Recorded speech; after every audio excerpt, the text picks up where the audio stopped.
then, the tool ChatGPT was only text-based, so they couldn't really answer you using a voice. We came around that with a few tricks that now are part of the new version of ChatGPT 4.0. So I wanted to tell you this so you realize how this could be useful for learning English. So as you can see, there are writing coaches. It was the first one I created. And all of them have specific missions and they have specific behaviors. You could set them, for instance, to help a student with their math problems without ever giving them the answer.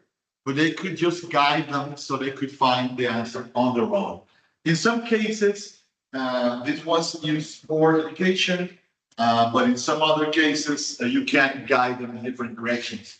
So what I did for this class was to build a new GPT. And I asked the intelligence, create an English speaking tutor that helps students with their writing and speaking skills.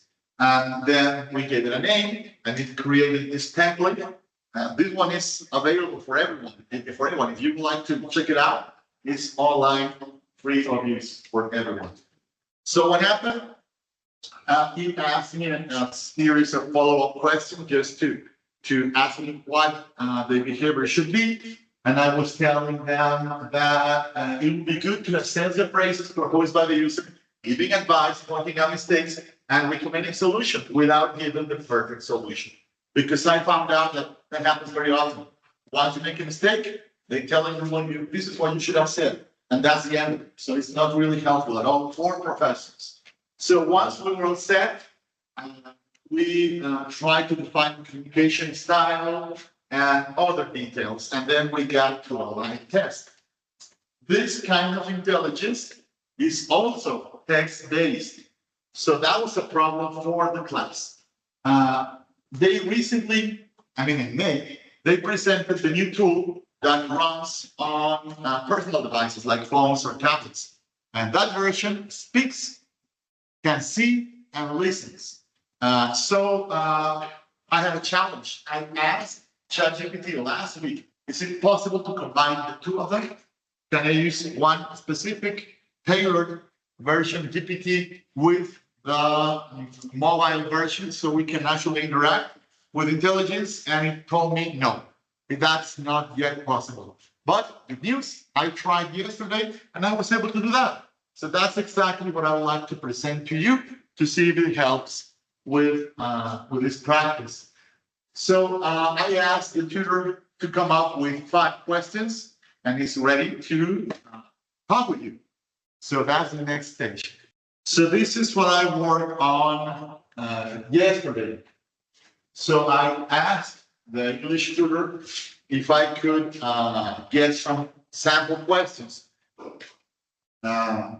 This was the practice I had. I gave the AI an answer, and then it gave me my answer, and the improved version. It also made a few suggestions about sentence, vocabulary, detail, and so on. So I tried to tailor that a little bit, to tweak it, so we could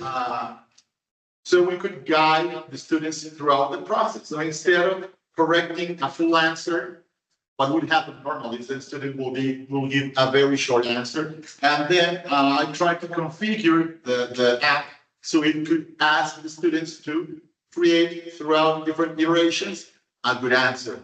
So that's where I think we are now. Let's give it a try.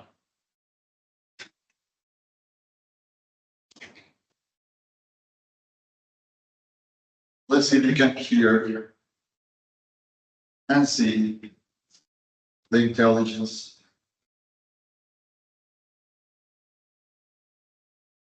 So the first one is the English skills tutor. This is the one I'm going to select.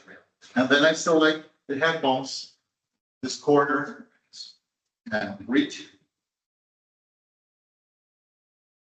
Hello, ChatGPT. Right now, I am with the students in my class I told you about a while ago. Do you remember that?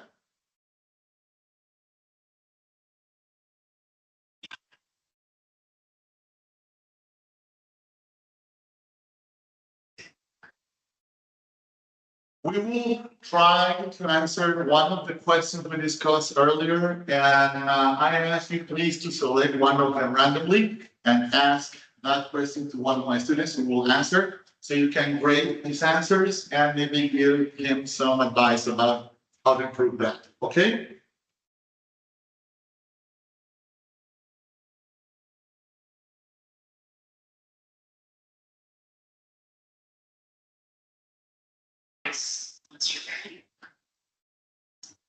Okay, first of all, a memorable event that I remember in my childhood, it was not so memorable, it was more like an accident, but I remember perfectly everything that happened that day.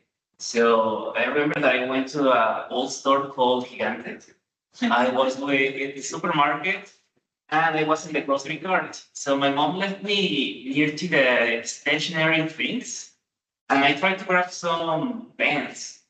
And accidentally, I just fell down from the grocery cart and I bumped my head. So then after that, we went out of the supermarket and I went to emergency because I needed some wound. I had a big wound to my head and I needed some stitches.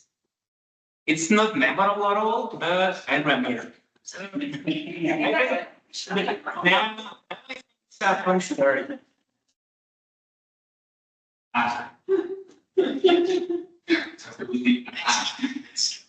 It's definitely a memorable event, even if it was an accident. Here's some thoughts that I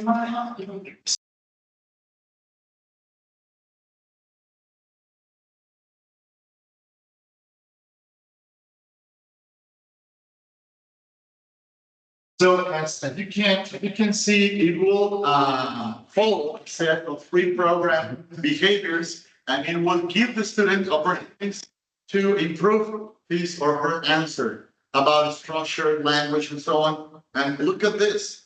It is important that everything is written. So it's perfectly possible to interview a student using this technology, and then you can share what they said and the advice about what they said. An exercise could even be to let them follow through a couple of tries and see if the final version of their answers is better than the one they tried the first time. So everything is written, so you could ask the students to have a session with the app, and then to submit the transcript for you to read and to evaluate the student really follow the advice that the AI gave. Do you think this would be useful? This is still experimental, but look at what we have right now. And this version is no longer a paid version. This one is free.